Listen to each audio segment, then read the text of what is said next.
Blessed and happy Sunday to all of you, my dear friends, my dear brothers and sisters, my dear good people of God. Faithful followers of the Daily Gospel Reflection with Father Jack, my dear kababayans.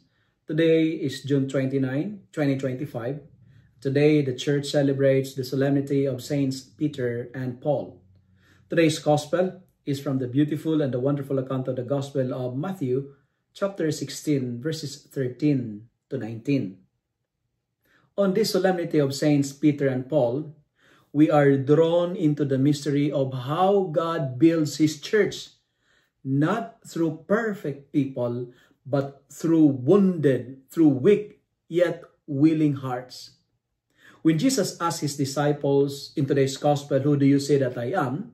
You know what? It was Peter, the impulsive Peter, the imperfect fisherman, who declared with courage, "You are the Christ, the Son of the living God." And it was upon this declaration of faith, not flawless character, that Jesus said, "You are Peter, and on this rock I will build my church." You know what, my dear friends? Peter, who would later deny Jesus 3 times, was still chosen as the foundation of the church. You know, Paul, who once persecuted Christians, the great persecutor rather, he became tireless missionary. And this is the heart of our faith. And what's that? God does not disqualify us because of our weaknesses and sins. Rather, He transformed our weaknesses into strength. God sees in us not just what we are, but what can we become by the power of His grace. And today's solemnity reminds us that our flaws, our imperfections, our sins are not obstacles to greatness and holiness. Rather, they are invitations to trust God all the more. My dear friends, we are beautiful in the eyes of God, not because we are flawless, not because we are imperfect, but because we are His. We are created in His image and likeness. We are His sons and daughters. Like Peter and Paul, we are called not to magnify our fears, not to magnify our limitations, but to magnify the gifts God has placed within our hearts. The Lord is not asking us to be perfect builders of faith. He's asking us to be faithful. He's asking us to be honest and open to His work in us. So today, let us come before God as we are. Admit that we are limited. Admit that we are sinful. We are flawed. But most importantly, we are loved by God. Let us say, "Lord, use my brokenness for your glory. Use my imperfection to shine your power in all people."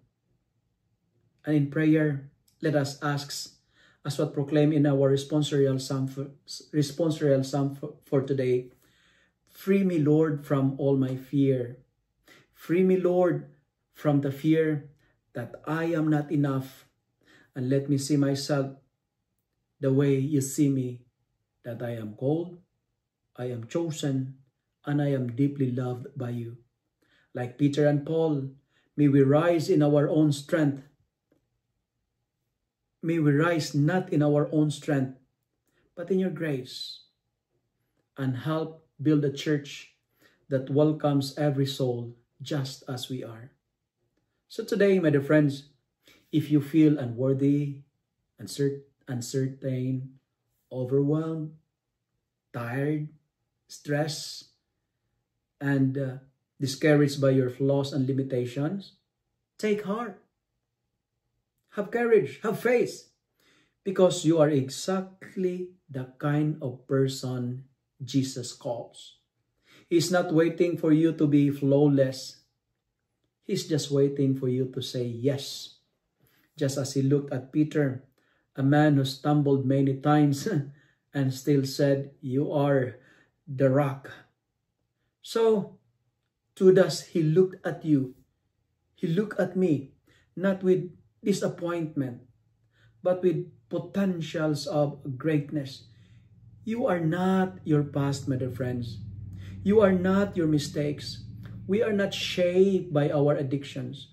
We are not shaped by our imperfections. You are the vessel of grace, and God delights in using what the world sees as weak to show His power, to show the power of His grace, to show the power of His mercy. So stand tall in your faith, not because you have no cracks, not because you have no imperfections and flaws, but because God's light shines through them. Let God free you from fear, and lift your head and remind you that you are enough, that you are loved, because God is with you, because we are not alone. My dear friends, my dear brothers and sisters, embrace your weakness as you accept your greatness, and let the power of God work in us, because we are nothing without the grace of God. If you love and like this reflection, kindly share it with your friends, share it with your family, make the Word of God viral so that many will be blessed. Amen.